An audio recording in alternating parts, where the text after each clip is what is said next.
सियास से नए मानी नया मफहूम बरामद करते हैं। इसी तरह एक लफ्ज़ है काफिला।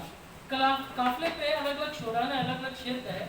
नासिर काज़मी जब इससे शेर बनाते हैं वो कहते हैं, शिकस्ता पाक राह में खड़ा हूँ, गए दिनों को बुला रहा हूँ, जो काफिला मेरा हम सफ़र था, मिसाल गर्दे सफ़र गया वन को। तो वही जॉन एलिया कहते हैं कि आप और नींद ले लीजिए, काफिला कूच कर गया करता है। नुशीर वाहिदी इसी काफिले से जब शेर बनाते हैं तो कहते हैं, वक्त का काफिला आता है गुजर जाता है, आदमी अपनी ही मंजिल में ठहर जाता है। लेकिन शकूर साहब वो इनसे अलग बात करें।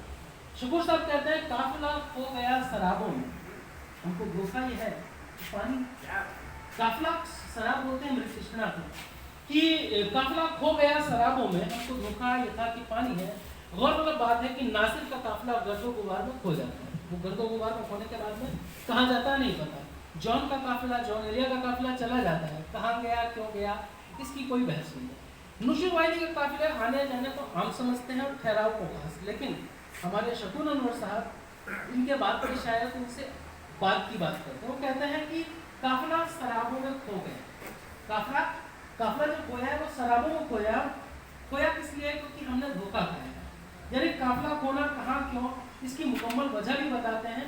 इस तरह शकूर साहब अपने कारी को उसको दुविधा में नहीं छोड़ते, बल्कि उसको एक नतीजा देते हैं। शकूर साहब की शायरी की ज़बान आम हिंदुस्तानी की वो ज़बान है जिसे स्पोकन लैंग्वेज कहा जाता है। उसमें मुहावरों का इस्तेमाल इसे और खूबसूरत बनाता है। उनका एक शेर देखिएगा कि राज अंधा है ताज अंधा है, इसमें चलिएगा खोल कर आते। भाई राज, ताज, अंधा, आंखें खोलना, ये मुहावरे हैं, ये हमारी दैनिक बातचीत का हिस्सा है। और शकील साहब इसी से जब शेर बनाते हैं तो उसका इको को एक एंडलेस टाइम जोन में भेज देते हैं। शकूर साहब की शायरी की खास बात यह है कि उन्होंने किसी तहरीक, जैसे हिंदी में अलग अलग आंदोलन है, छायावादी वगैरह, उस तरह उर्दू में भी तहरीकें हैं, तरक्की पसंद है, जदीद है, मावाद जदीद है। तो उनकी शायरी को किसी तहरीक के खूंटे से बांध के नहीं रखा जा सकता। उनकी एक शायरी में अगर जदीदियत के रंग हैं तो वहीं अल्ट्रा मॉडर्न यानी मावाद जदीदियत के भी रंग हैं। और ये मजे की बात है, कई बार हमें एक ही गज़ल में दिखाई देते हैं। उनकी गज़ल के चंद अशार मुआवजा करें, मतलब यह है कि बात समझो ना इसको हैरत की, बात समझो ना इसको हैरत की, अब ये दुनिया नहीं मोहब्बत। ये मावाद जदीद के रंग है। शेर में कौन बात कर रहा है, किससे बात कर रहा है, ये कौन है, ये नहीं बताया गया, मगर बात क्या है, मफहूम पूरा आईने की तरह साफ है। इसी गज़ल का एक शेर और देखिए, दिल को समझा बुझा के बैठ गए जब तेरी चाहतों में हिजरत। ये निदा फाजली और बशीर बद्र की परंपरा है, जिसे हम उर्दू में जदीद शायरी कहते हैं। और ये असरात भी आपकी गज़ल में मिलते हैं।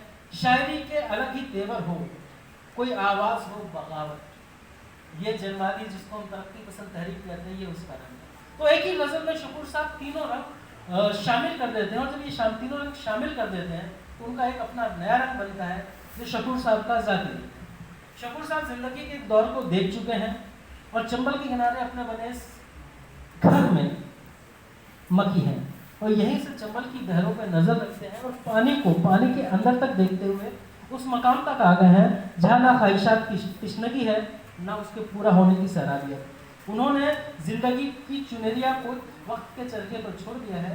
शायद वही वजह है कि वो ऐसा शेर कहते हैं, दुआएं भी फलक से अब तो अनवर लौट आती हैं, तुम अपने दिल के अंदर ही रखो दिल की ख्वाहिश को।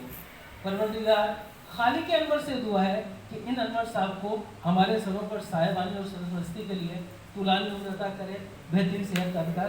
आमीन।